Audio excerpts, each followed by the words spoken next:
আফসোসের ব্যাপার। ধোঁকা খাবেন না, ধোঁকা খাবেন না, ধোঁকা খাবেন না। শতভাগ সুন্নত করে, শতভাগ আমল করে, শতভাগ আল্লাহর কসম বাবা, আপনি আমার দলভুক্ত হওয়ার দরকার নাই। আমি কোনো দল নিয়ে আসি নাই, আমি কোনো পার্টি নিয়ে আসি নাই, আমি কোনো দরবার নিয়ে আসি নাই, আমি আপনারে মুরিদ বানাইতে আসি নাই, আমি আপনারে আখিরাতের কথা বলতে আসছি না। অতএব কোনোভাবে সাবধান মুসলমান, সাবধান।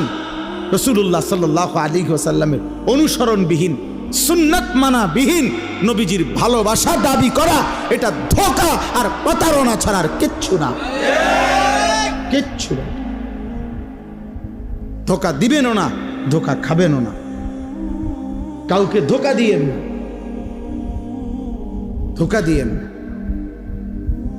হালাল হারামের কোনো মিশ্রণ নাই, পার্থক্য নাই, কোনো অনুভূতি নাই। আমনে নবীর আশেক, নবীর এশক, আর আমরা চিরা খাই, আমরা ভাত খাই না, আমরা বুঝি না। আমনে হুদা ভাত খান, কাজে ঝগড়ার দরকার নেই আমার। আমি ঝগড়া একটা মানুষও না, আমার ঝগড়া পছন্দও না। আপনিও বেঁচে যান, আমিও বাইচা যাই। কথা বলেন না কেন? বাইচা যাই ভাইয়া, আখেরাতে বেঁচে যাই। চলো, মালিকের ধরা বড় শক্ত ধরা। এই ঠেলাঠেলি ধাক্কা ধাক্কি এখানেই মানাবে। আখেরাত বড়, আখেরাত বড় মারাত্মক বিষয়, আখেরাত বড় ভয়ের জায়গা। আল ফাজাউল আকবার, আল্লাহ কোরআনে বলছে সবচেয়ে বড় ভীতিকর জায়গা হাসরের মাঠ।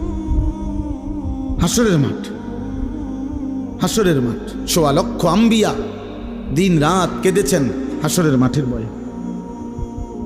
লক্ষ লক্ষ সাহাবায়ে কেরাম কেঁদেছেন রাত দিন হাসরের মাঠের ভয়ে। সারা পৃথিবীর সমস্ত আউলিয়ায়ে কেরাম দিনে রাতে চোখের পানি ফেলে কাঁদছেন। কি কারণে? যে নামাজ ফিরে ভুল করছে এই কারণে কান্দে নাকি?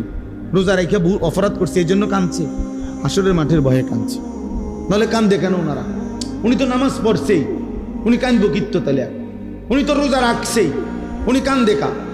উনি তো দান সৎকার করছেই। কথা বোঝেন নাই আমার? উনি কান্দে কেন? কাঁদে হাসরের মাঠের ভয়ে।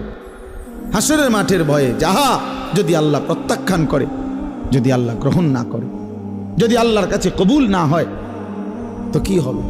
যদি নবীর দরবার থেকে ফেরেশতা বলে তাড়িয়ে দেয়, আর নবীজি যদি বলে সহকান সহকান, দূর হ উম্মত, কি হবে আমার? কে দিবে আমাকে আশ্রয়? কে করবে আমার জন্য সুপারিশ? কোরআন শরীফে আছে, আল্লাহ বলছেন শতভাগ দিন মানে যারা আল্লাহর রাস্তায় খরচ করে, যারা